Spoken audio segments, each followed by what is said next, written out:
Okay, today's update. I've spent a lot of time in the weekend and this week making up an exhaust.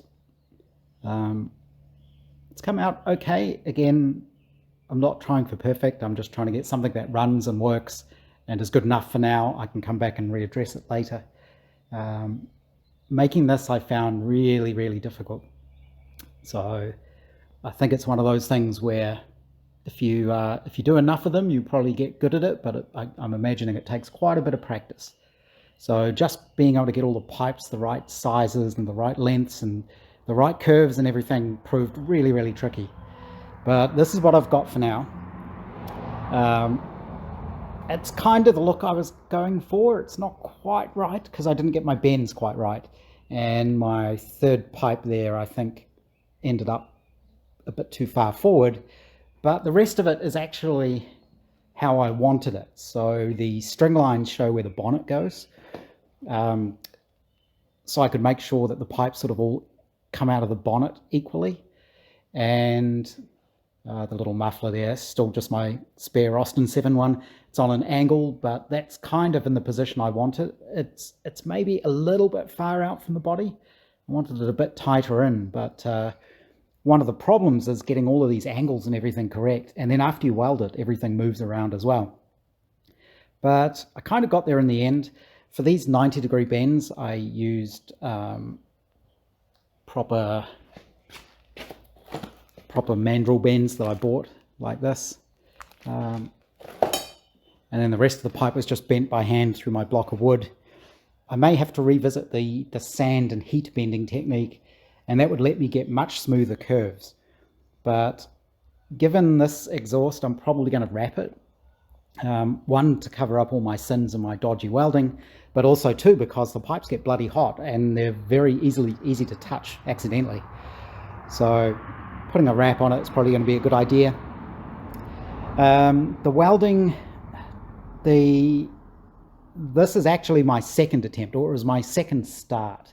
My first one over there did not go well, and I was having real trouble getting nice welds, and it turned out to be the rod I was using. So I've TIG welded this, and I was using steel rod, but either they're too old and they're a bit rusty, or they're not actually right. They may actually be oxyacetylene welding rods. And they just don't work with TIG for some reason. So I did have some other TIG rod, which was stainless steel. So I thought, well, I'll give that a try. And that worked beautifully. I found that was much easier to weld with. And when things went well, I did manage to get good welds, or pretty welds. I think all the welds are actually solid enough. They're pretty lumpy and ugly. I err on the side of ugliness over prettiness if I want to make sure the welds are actually solid. But I did look up, welding mild steel, which is what the tube is, with stainless steel. And it's another one of those things where if you look on various forums, you'll get 600 different opinions. People stating flat out, no, you should never do that. That's completely wrong. You only have to use the exact right rods, and it has to be matched to your materials and all those kind of things. Maybe if you're in aerospace or you're building roll cages or something, that's probably true.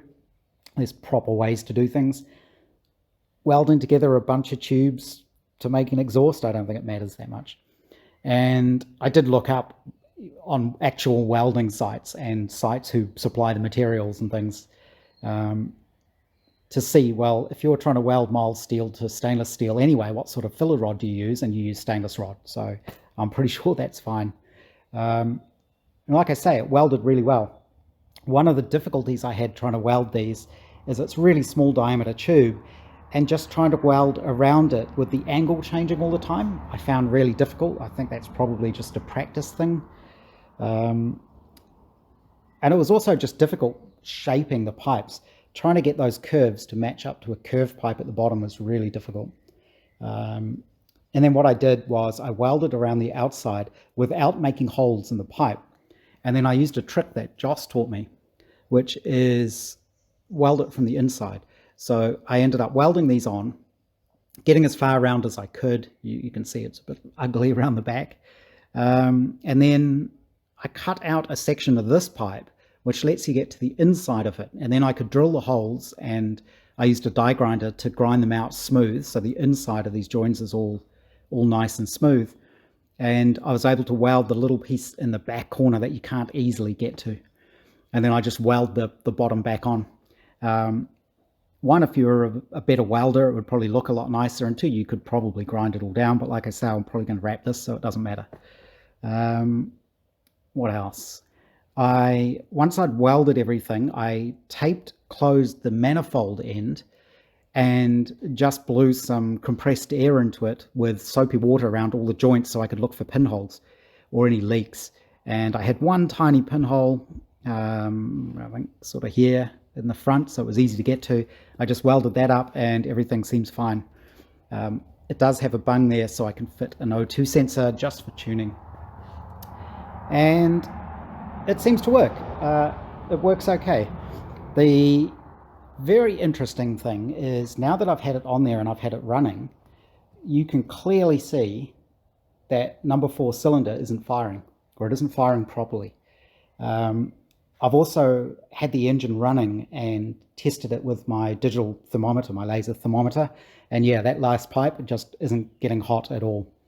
So somebody had commented in one of the other films that maybe I had a valve sticking. I don't think that's the case, because you can take the covers off, you could actually see the valves going up and down. It's probably to do with the ignition. So I need to check that. I did quickly pull the plug and it has been firing at some point. So something's not quite right somewhere. It could be to do with my little RPM meter, actually. I wonder if that affects the spark enough that it stops the plug firing. I wouldn't have thought so, but you never know. But this should fire up. I did also have another issue, which was my throttle linkage had slipped, so my idle speed had gone up to about 1200, 1500. So I had to adjust that. I need to go through and make sure all of that's properly adjusted. But let's try running it again.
So yeah, it's interesting. I would have thought it would sound a lot worse if one of the cylinders wasn't firing.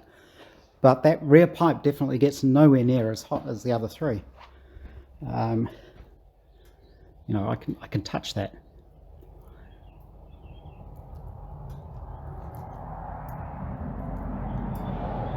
So it's a bit odd. Even maybe it's something to do with the carbs, I don't know. But obviously there's going to need to be more tuning done. I'll have to figure out what exactly is going on there. And I'll have to re-pull the plugs and check the spark plug gaps and things like that. But I think that looks okay for now. Like I say, my plan is just to do enough to get the car running and on the road and get it registered, and then I can come back and play with things as much as I want after that. One, if I spend a ton of time trying to get everything perfect, who knows if the rules are going to change, or if the guy I'm getting to do the certification retires, or anything can happen, which is one of the reasons I'm trying to do this relatively quickly. In terms of the muffler, I did make over here a form that I'm going to make the muffler from. It's obviously not going to be that thick, but you have to form both sides. They're not symmetrical, they're mirror imaged. And I wanted to leave enough that I can wrap the edges around, and then I can trim it neatly to get the width I need. This is the exhaust wrap stuff. And there was something else. What else? That's right. Thanks to a friend of mine in the UK who's got some experience with these things, he suggested something to use as the preservative. What he suggested isn't available in New Zealand, but it turns out this is very similar stuff. So this is a timber preservative.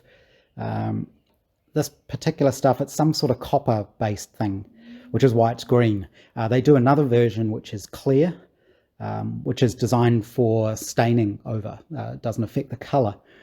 But that one's based on zinc, and from what I could understand, what I could read up, the copper-based one is much better. It will tint everything green, but then you can stain over that. So I know with his car, he used a sort of black stain, and it looked fine. It looked really good. So that's what I'll use on the timber. I did get a 4-litre can, which is probably way more than I need. You thin this down with turpentine 2-to-1, I think, so this will go a long, long way. But a litre can costs $60, and a 4-litre can is $146. So it doesn't seem like the sort of stuff that's going to go off. It just seemed better to buy a larger amount, and then I know I'm not going to run out of it. So that's where are we at today. This is my little O2 sensor, my little Innovate unit, which is what I'll use to actually see what the engine is doing. As soon as I figure out this interesting misfiring problem, yeah, I'm not sure exactly what's going on there. Out in my shed again. It's actually my lunchtime. I'm pretty bad at taking lunch breaks often during the day, and tend to just work through. But we're having a bit of a cold snap at the moment. The temperature's plummeted even though it's spring. So I figured I'll take my lunch break and I'll have a quick look at the engine during the day while it's warmer, because it's going to get a bit chilly in here this evening. And I think it's going to be an evening for sitting in front of the fire and eating soup. But I came out and decided to have a look at why number 4 cylinder isn't firing. The first thing I did was check the spark, because that was easy to do. And I actually used this little gauge that, if it'll focus on it, it's just a little neon lamp inside there, I believe. But this was actually given to me back when I lived up in Auckland, in my house in Avondale. The little garage I was in, where I was building my Austin 7, pretty much opened out straight onto the street. And I'd be working in there with the door open, and often people would stop in and have a chat and just see what I was up to. And you know, a lot of people would say, yeah, they used to have one of those, or they knew someone who had one. And one day, a slightly older gentleman turned up and just basically gave me this and said, here, this might be useful to you. And it really has been. So it's a Siemens device. You just basically hold it and touch it onto the top of the plug leads. And what that showed me was a very, very strong indication on number 4, very bright flash, and a consistent but dim flash on the other 3. And according to the instructions on the side, the bright flash means that, what does it actually say? Let's see. I don't think it'll focus on it. Oh, there we go. Come on. Very bright flash. Spark gap too wide. In this case, it turned out to be something different. But that tool was also really useful to test the spark if you advance the magneto too far. So you might remember somebody had actually modified this, that hacked it. They widened the slot in here, which is the advanced retard lever, And doing that doesn't do anything because of the way the internals of the magneto work. You can't get more advance out of it. It just doesn't work. Moving the lever further doesn't do anything. And I was actually able to test that with that spark thing, and you can move this towards more advanced, and you can actually see the spark stops working. Interestingly, it stops working on number 1 and 2 first, and then 3 and 4. So that was just a little aside. So I knew I had good spark. The next thing I did was a compression test on all of the cylinders, and those were the results I got in PSI, and number 4 is obviously a problem. So popped off the valve covers and had a closer look than I did last time, and the problem's actually pretty obvious. The number 4 inlet valve, this is moved and there's no valve clearance, so the valve is basically being held open. So that's what the issue is. I'm going to reset the valve clearance and see if that actually clears it up.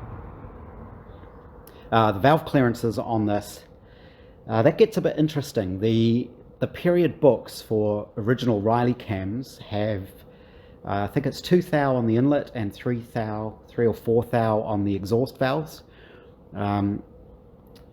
Obviously this head is effectively cross-flow, so this is all inlet side, that's all exhaust side. I've actually gone for wider clearances. So if you buy new Riley 9 cams from Newman's or someone like that, they're manufactured a bit differently, so they've got quietening ramps built into them to make the opening and closing less abrupt, I guess, and it means you run a bigger valve clearance. So their recommended figures were 12 thou inlet and 14 thou exhaust. So I'm going to set it to 12 thou, which is what all the others are set to. I've checked those. The other thing I'll need to do is, once I actually get it firing on all 4, you'll need to run it till it's hot, and then you recheck the valve clearances. The original Riley numbers, the 2 thou and 4 thou, are measured hot. So I just want to get it running, and then we can revisit all of that.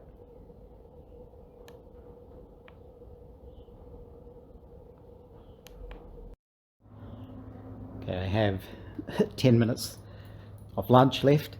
I've fixed up the valve clearance and I ran it, and you can see from the pipe there, it's definitely working now. I've measured it with a temperature gauge as well. I measured the compression on that cylinder and I got 195 on that one as well. So it's 190, 190, 195 and 195. So they're all good and they're all close to each other. Since it's running, I did tweak the idle speed down again. I'm still playing with the carbs and getting all of that set up, and I thought I would quickly hook up my little oxygen sensor to my little Innovate, I think it's an LM2 unit, so I can actually see what it's doing and be able to tune it a bit better. Let's see if we start this up.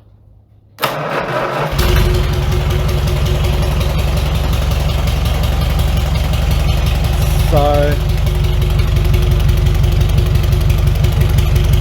it sounds a lot better.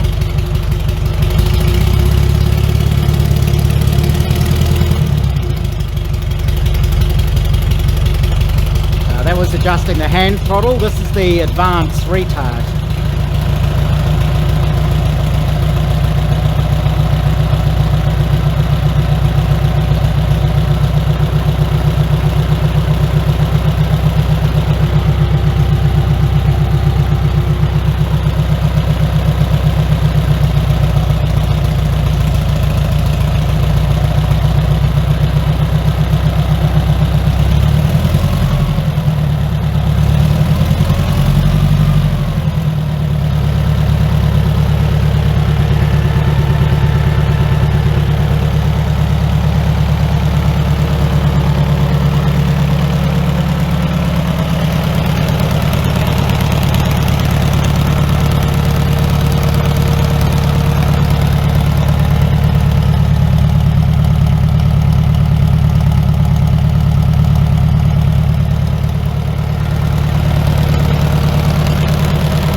So that is a vast improvement.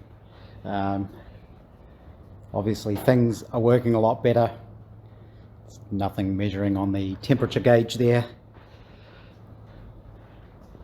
The oil pressure is good. It's set at about 60 at the moment. That'll need tweaking as well. The radiator is warm, but you can definitely feel that the heat rises to the top. Let's see what this says. Top there, what's that? 50, and it's closer to the bottom. So it's definitely hotter at the top end, which is what you want. I'm not sure how it's going to work after it's been run for a while.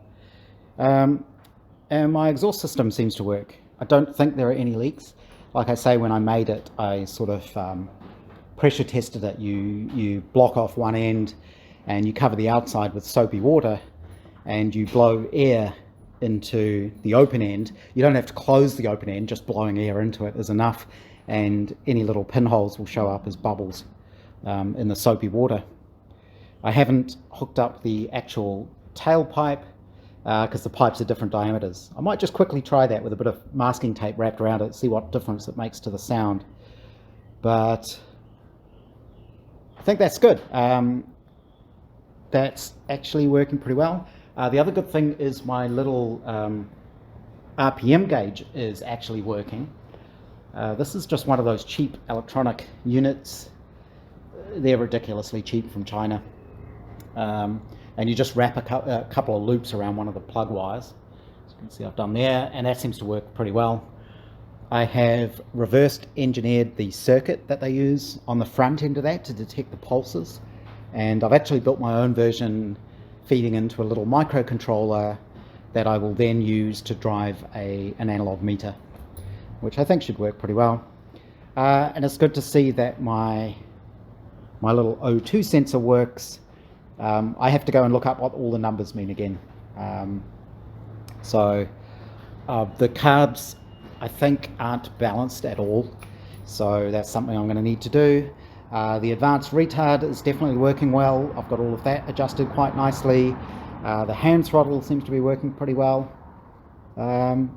Yeah, I'm really pleased with how it's going. There are no massive oil leaks. It does drip oil, but it's an old car. It's really hard to stop them doing that, I think. But great progress. So this is very quickly with the end of the exhaust pipe masking taped to the muffler, which obviously isn't ideal, but it'll run for a minute or so before it gets too hot and burns off.